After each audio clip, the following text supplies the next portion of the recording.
중학교 3학년 16살 생일을 맞이한 날 병무청에서 편지 한 장이 날아왔습니다. 편지를 읽어보니 올해부터 60세가 되는 날까지 군대에 복무하라는 국가의 부름이었습니다. 말이 되는 소리를 해! 꿈이라고 해도 악몽인 이 상황. 조선시대 남성들에게는 현실이었는데요. 그 시절 16세부터 60세 미만의 성인 남성이라면 모두 군대를 가야 했습니다. 그러나 양반들은 다양한 꼼수를 이용해 군대를 가지 않았는데요. 과연 조선시대의 군생활은 어땠을지, 그리고 양반들은 어떻게 군대를 피할 수 있었는지 함께 알아보도록 하겠습니다.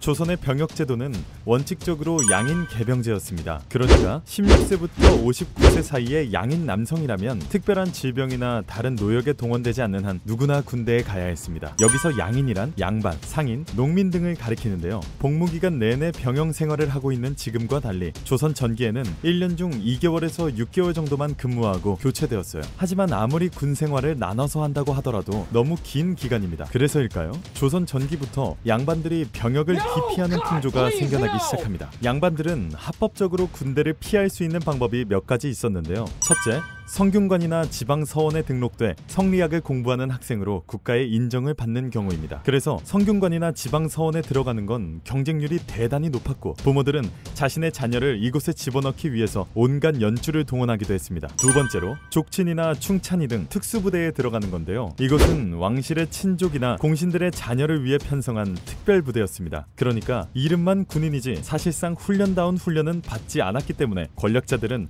자신의 자녀들을 이곳에 넣어서 편하게 군생활을 하도록 도왔습니다. 이도저도 안 될 경우엔 갑사나 별시위 같은 무관직으로 들어가는 방법도 있었습니다. 일종의 사관학교인데요. 갑사와 별시위는 수도 서울에서 편성하는 정예부대였습니다. 선발시험이 매우 까다로웠기 때문에 일부 양반들은 사람을 사서 대리시험을 치기도 했습니다. 당시 일반 병사는 정병이라고 불렸는데요. 지방에 사는 경우는 서울까지 올라와서 토목공사에 동원되는 경우가 대부분이었습니다. 기병으로 뽑힌 사람들은 말도 자기가 구해와야 했습니다. 말을 데리고 와서 먹이는데 돈이 많이 들다 보니까 아예 서울에 도착해서 말을 빌리는 경우도 있었습니다.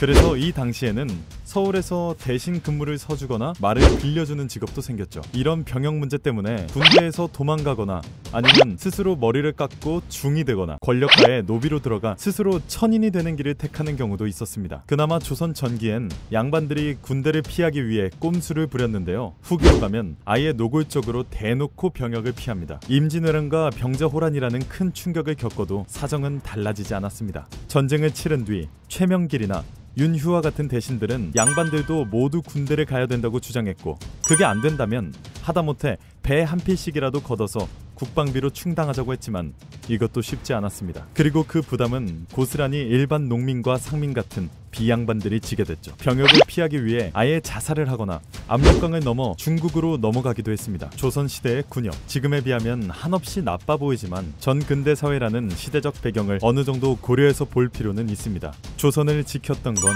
과거 이런 환경 속에서도 나라를 지켰던 이름 모를 군병들일지도 모르겠습니다.